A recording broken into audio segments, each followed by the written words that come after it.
10년 가운데 큰 은혜 채워서 세상으로 나아갈 때는 정말 하나님의 능력을 나타내는 그리스도의 이 시대의 그리스도의 일꾼이 될 수 있기를 바랍니다.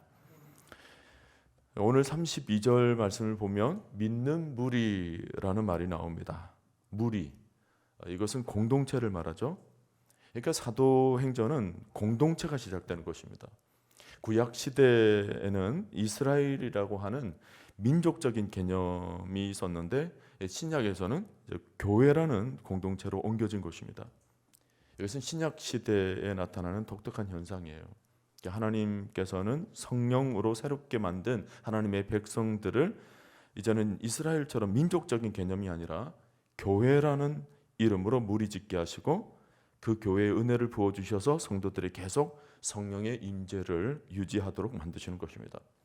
이것은 초대교회 시대 한순간만 그랬던 것이 아니고 오늘날까지도 성령이 역사하는 것은 항상 이렇게 교회가 세워지는 것을 볼 수가 있습니다. 지금 싱가포르라든지 남미 브라질도 한번 보세요. 성령의 역사심을 따라 교회들이 지속적으로 세워지고 있습니다. 마지막 말세 성령이 역사하시는 시대에 유일한 하나님의 관심은 각 나라 각 지역에 교회들을 세우시고 성령이 그 교회들을 다스리시고 교회를 통하여 하나님 나라를 완성해 가시는 것입니다. 우리 길동교회도 성령의 역사로 시작된 것입니다. 이 지역에서 믿는 사람들을 이 교회로 모이게 만드신 거예요.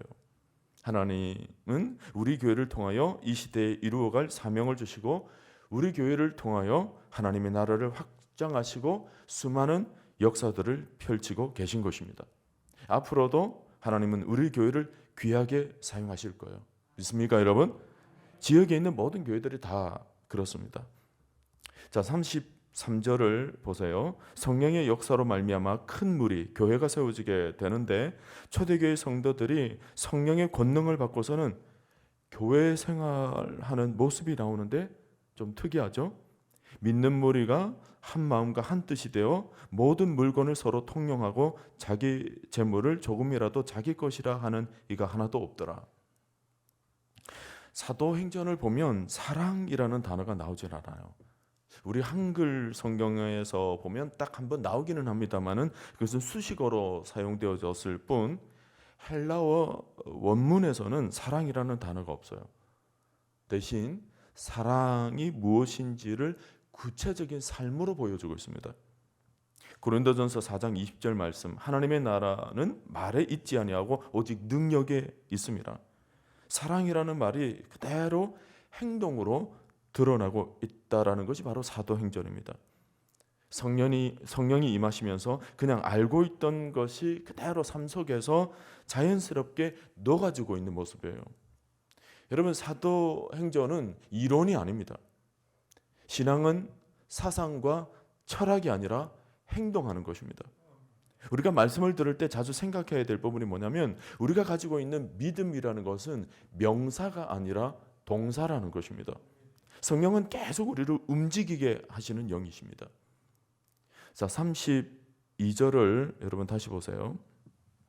32절 보면 믿는 무리가 한 마음과 한 뜻이 되어, 여기서 한 마음과 한 뜻이 되어, 이게 성령이 세우시는 교회의 모습입니다.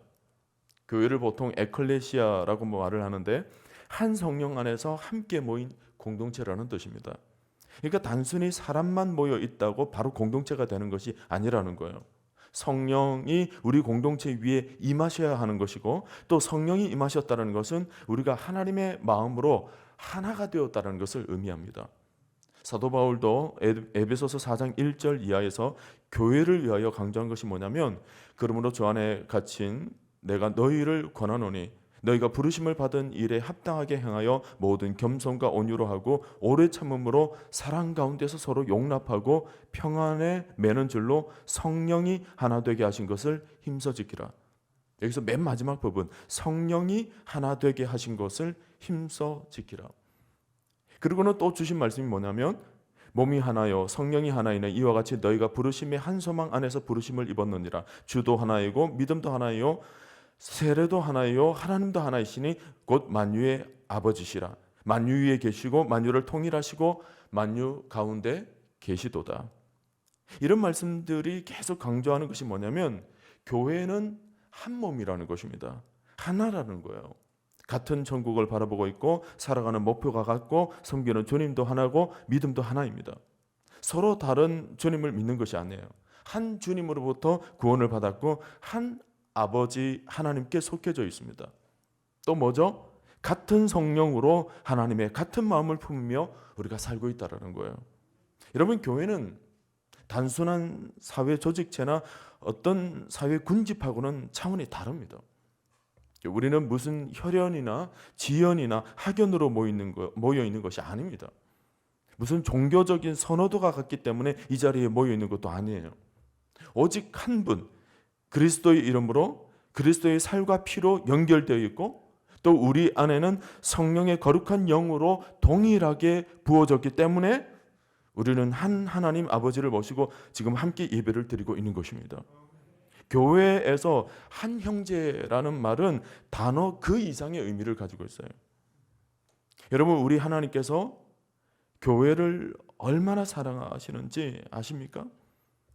성경은 교회를 하나님이 자기 피로 샀다 그랬습니다. 더 정확하게 얘기하면 아들의 피의 대가를 지불하고 얻으신 것이 바로 교회입니다. 우리가 자주 부르는 찬송이 있죠. 내 주의 나라와 주 계신 성전과 피 흘려 사신 교회를 늘 사랑합니다. 하나님이 지상에 교회를 세우셨는데 그냥 세우신 것이 아니고 아들의 피의 대가를 치르고 세우신 것입니다.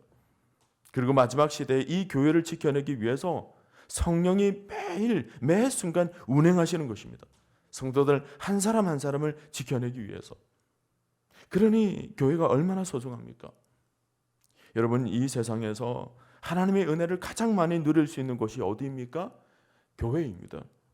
우리가 어디에서 우리 영혼이 회복될 수 있고 어디에서 하나님을 만날 수 있고 어디에서 우리가 하늘의 꿈을 얻을 수 있습니까? 바로 하나님께서 세우신 교회입니다. 하나님이 모든 일들을 교회를 통해서 일을 하신다는 것입니다. 하나님이 모든 대리 역할을 하게 만드신 것도 바로 교회예요. 여러분, 교회를 가까이 하시고 교회를 사랑하시기를 축원합니다. 물론 지상의 교회의 모습은 여러 가지 측면에서 아직 불완전한 모습을 많이 가지고 있는 게 사실입니다. 그러나 불완전함에도 불구하고 하나님께서 여전히 진리를 세상에 흘러보내는 가장 유일한 통로로 교회를 삼으십니다. 지금도 교회를 통하여 구원의 소식을 알리는 일을 하고 계시고 교회를 통하여 하나님의 백성들에게 진리의 말씀을 듣도록 하고 계시고 인간과 하나님과의 관계를 회복시키는 일도 지속적으로 교회를 사용하고 계시는 것입니다. 초대교회 성도들도 교회를 중심으로 사도행전을 열어갔습니다. 초대교회에 성령이 임하게 되면서 이전에 없었던 독특한 공동체를 탄생시킨 것입니다. 영적인 변화가 일어나니까 세상에 대한 가치관이 변했던 거예요. 세상을 보는 눈이 완전히 달라졌습니다. 그랬더니 그들 안에 어떤 삶의 변화들이 일어나는지 한번 보세요. 믿는 무리가 한 마음과 한 뜻이 되어 모든 물건을 서로 통용하고 자기 재물을 조금이라도 자기 것이라 하는 이가 하나도 없더라. 한마디로 성도들이 서로 한 마음이 되어서 돌보는 일에 힘썼다라는 것입니다. 물론 이 초대교회 성도들은 로마의 압제를 피하기 위해서 주로 가정에서 모였기 때문에 이렇게 지낼 수밖에 없었던 상황이었겠지만 분명한 것은 그들의 가치관은 세상과는 완전히 달랐다는 것입니다. 철저히 인간의 마음속에 있는 인간의 이기심, 성령의 권능으로 이 이기심이 완전히 해체되어 버린 것입니다. 여러분, 죄의 속성 중에 가장 중심에 놓여져 있는 것이 이기심이라는 것인데 성령이 들어가게 되니까 이 이기심이 완전히 분해되어 버린 거예요. 심지어 초대 교회사를 보면 옆에 있는 형제가 받아야 될 그 핍박의 순간에 자기가 대신 뛰어들어가서 핍박을 대신 받아주는 사례도 있었다고 합니다. 다른 형제가 손해를 볼 일을 자기가 자청해서 자기가 손해보는 일들이 있었던 거죠. 서로가 한 몸이라는 깊은 영적 세계의 체험을 통해서 진정으로 사랑했기 때문에 자기가 먼저 희생하는 거예요. 이런 놀라운 한 몸 되는 유대 관계 속에서 기독교가 그 무서운 핍박을 이기고 살아남았고 결국은 이 하나 된 힘이 로마 제국을 십자가 앞에 완전히 꺾어 놓았던 것입니다. 여러분 본문을 다시 보세요. 믿는 무리가 한 마음과 한 뜻이 되어 모든 물건을 서로 통용했다 그랬습니다. 모든 물건을 서로 통용했다라는 것은 모두가 가족같이 되는 것입니다. 너와 내가 다르지 않다라는 거예요. 오늘 우리가 알아야 하는 것은 성경이 구현하는 교회의 모습은 가족 공동체라는 것입니다. Extended family, 확장된 가족이에요.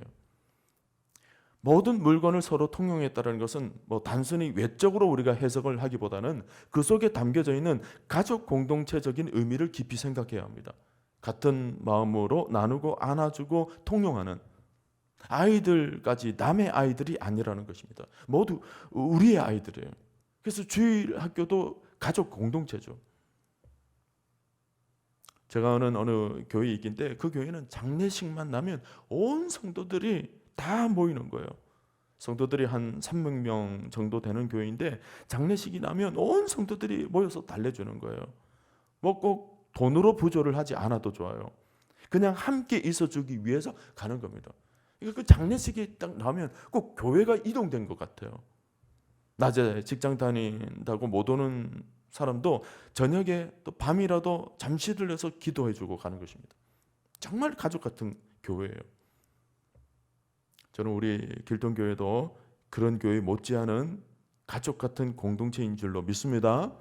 지금 코로나가 참 가족같이 끈끈한 모습을 자꾸 와해시키고 있는데 여러분 여기서 물러서면 안 됩니다.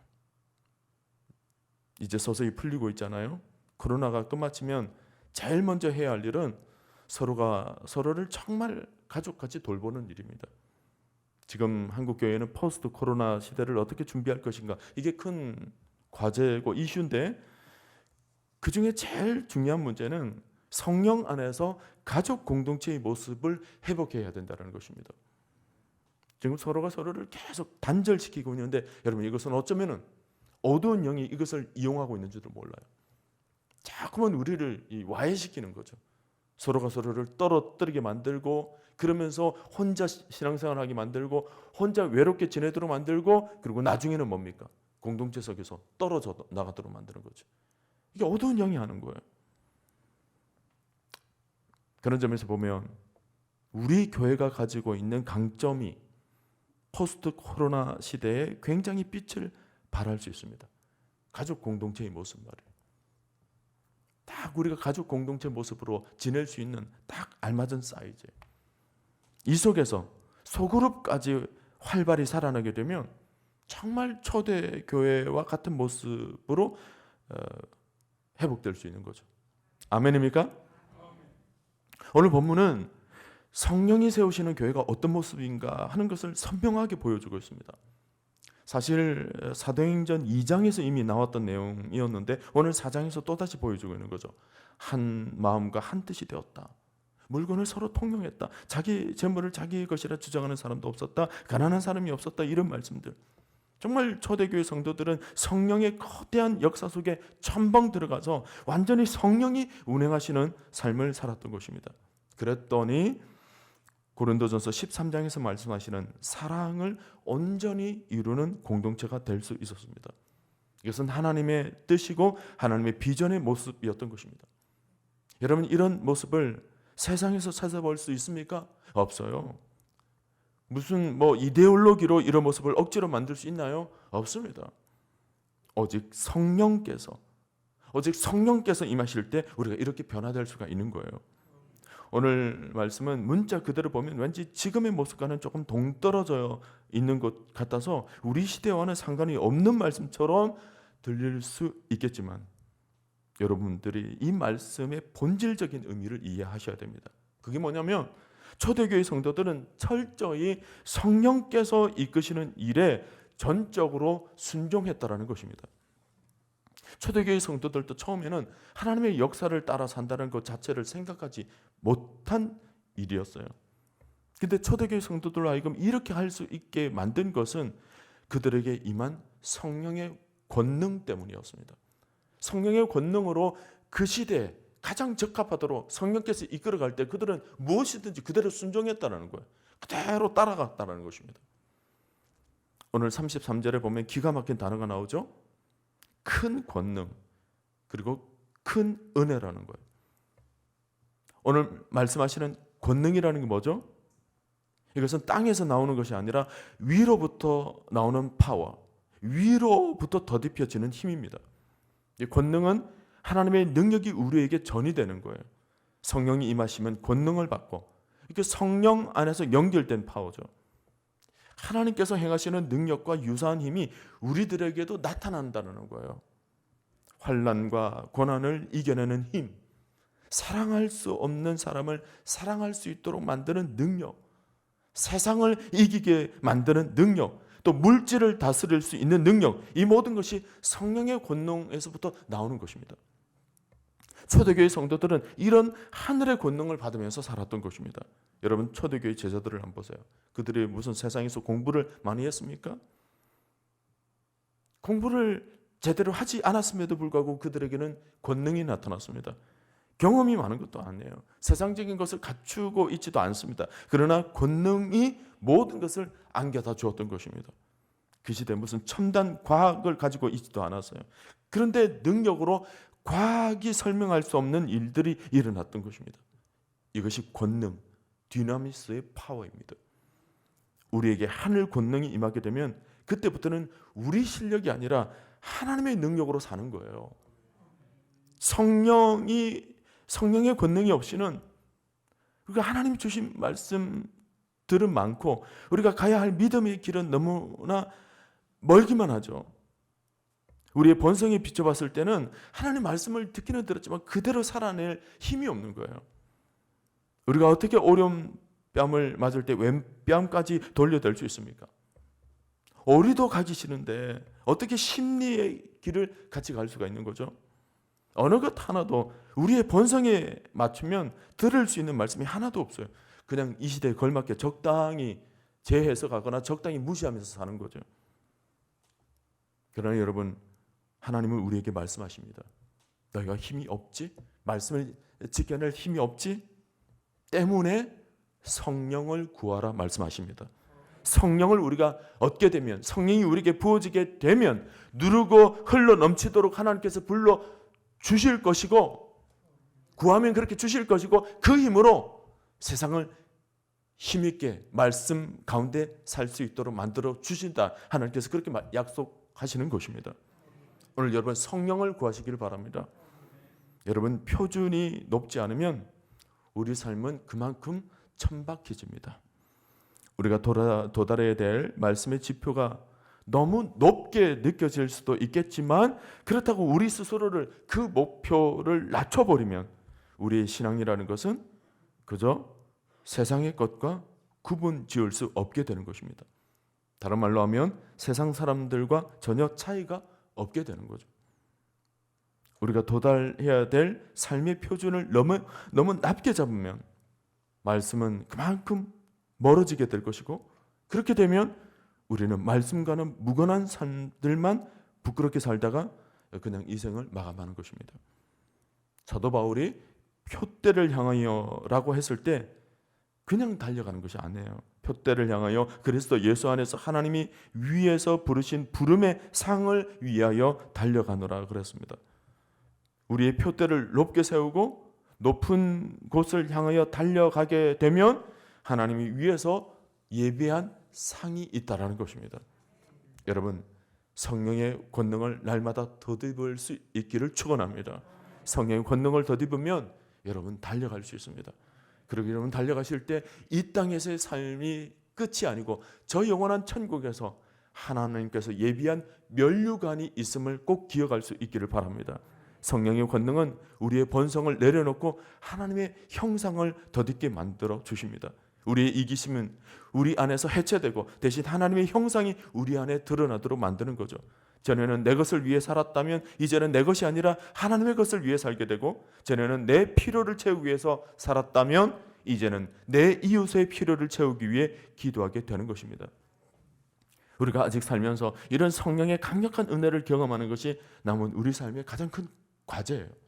우리가 아직 천국에 들어가기 전에 정말 이루어야 될 마지막 과제는 이 땅에 좋은 집 남기고 떠나는 것이 아니에요.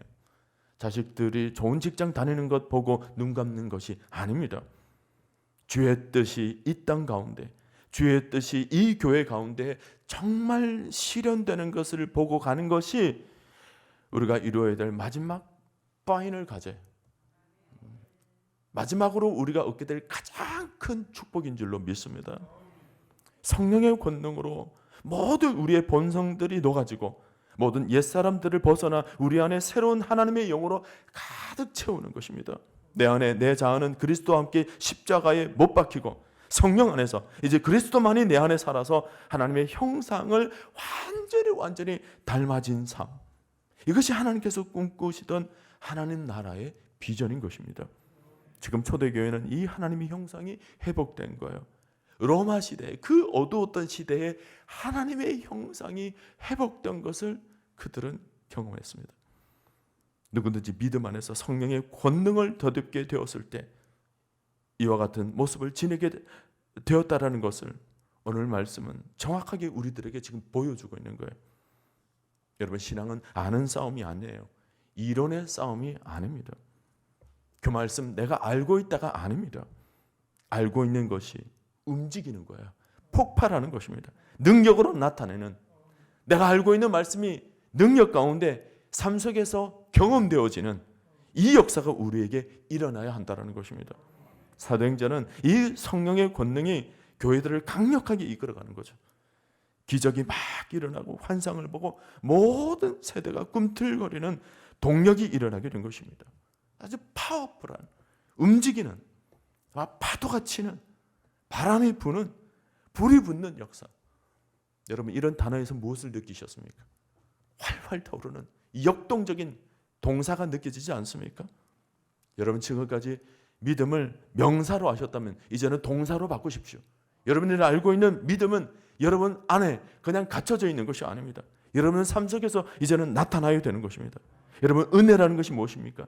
우리의 힘으로 할 수 없는 것을 이룰 수 있도록 하나님께서 우리 가운데 일하시는 것이 바로 은혜인 것입니다. 일하시는 거예요. 나타나는 것입니다. 우리가 은혜 받았다라는 것은 그냥 느낌으로, 감정으로 느끼는 삶으로 끝나는 것이 아닙니다. 우리가 은혜를 받았을 때 이제는 내가 사는 것이 아니고 내 안에 그리스도께서 사시는 것입니다. 하나님이 이루어 가시도록 나 자신을 온전히 드리는 거예요.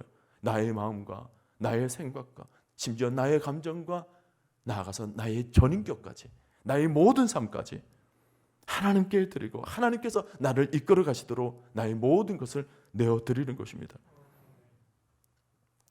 그것이 바로 온전한 은혜를 이루는 거죠. 성령이 임하시고 우리 가운데 큰 은혜가 임하시면 이런 일들은 넉넉히 하고도 남는 역사가 있는 줄 믿습니다. 내가 하는 것이 아니에요. 강력히 기도하고 성령이 임하시게 되면 성령이 내 삶을 온전히 주장하시죠. 내가 내 것을 드리는 것 같지만 실은 그것은 내 것이 아니라 성령께서 우리에게 주신 것이에요. 하나님이 우리에게 부어주신 것입니다. 그것을 또다시 우리가 하나님을 위해 사용하게 만들어 드리는 것, 이것이 신사도행전의 역사의 선순환이에요. 여러분들이 오늘 곰핍함 중에, 빈곤함 중에 있습니까? 하나님께 구하십시오. 하나님께서는 후이 누르고 넘치도록 채워주실 것입니다. 그러면 그 채워주신 것을 가지고 하나님 나라를 위해서 드리는 거죠. 하나님께서 받으시고 영광 가운데 놀랍게 역사하십니다. 그 속에서 우리는 또 비워졌다면 또 하나님께 구하는 것입니다. 하나님께서 또 채워주시는 것입니다. 채워주신 것으로 우리는 또다시 하나님께 영광을 돌리는 거죠. 여러분, 이것이 무엇입니까? 바로 하나님 나라의 신사도행전의 역사의 선순환인 것입니다. 너희는 먼저 그의 나라와 그의 의를 구하라. 그러면 이 모든 것을 너에게 더하여 주시리라. 여러분, 이 말씀 믿으십니까? 그러면 구하십시오. 하나님, 나에게 그의 나라와 그의 의를 위하여 살아갈 수 있도록 나에게 모든 것을 더하여 주시옵소서. 저는 여러분들이 11조가 늘어나기를 원합니다. 그러나 그 11조는 하나님 나라를 위해서 쓰여질 수 있기를 바랍니다. 저는 여러분의 모든 삶에서 다 채워주시기를 기도합니다. 그러나 그 모든 채워진 것이 하나님 나라를 위해서 귀하게 존귀하게 사용되어질 수 있기를 바랍니다. 저는 여러분들의 자녀를 위해서 기도합니다. 자녀들이 훌륭한 직장, 훌륭한 대학을 나누고 이 세상 가운데 우뚝 세워지실 수 있기를 저는 기도합니다. 그러나 우뚝 세워진 것이 하나님 나라를 위해서 영광 가운데 쓰여지는 역사로 전환될 수 있기를 바랍니다. 여러분, 이것이 신사도행전의 역사예요. 하나님을 위해서 우리가 사는 거죠.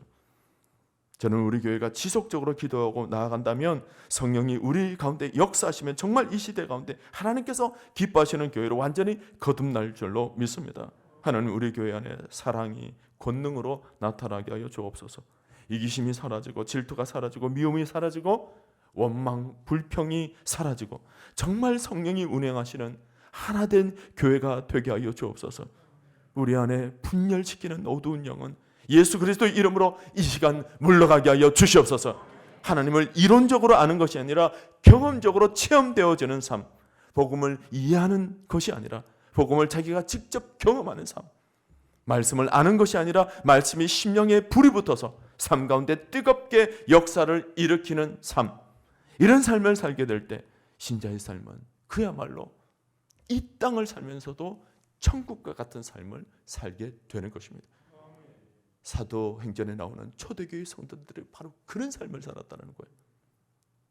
저는 초대교회 성도들이 부러운 것은 어떻게 그 어둠 속에서, 그 로마의 압제 속에서 그런 삶을 살 수 있었을까? 오직 답은 하나뿐이요. 성령이 너희에게 임하시면, 성령이 너희에게 임하시면 이 시대 속에서도 저는 초대교회와 같은, 이 시대 속에서도 신사도행전을 열어가는 그런 삶이 우리 시대 속에서도 펼쳐지게 될 줄로 믿습니다.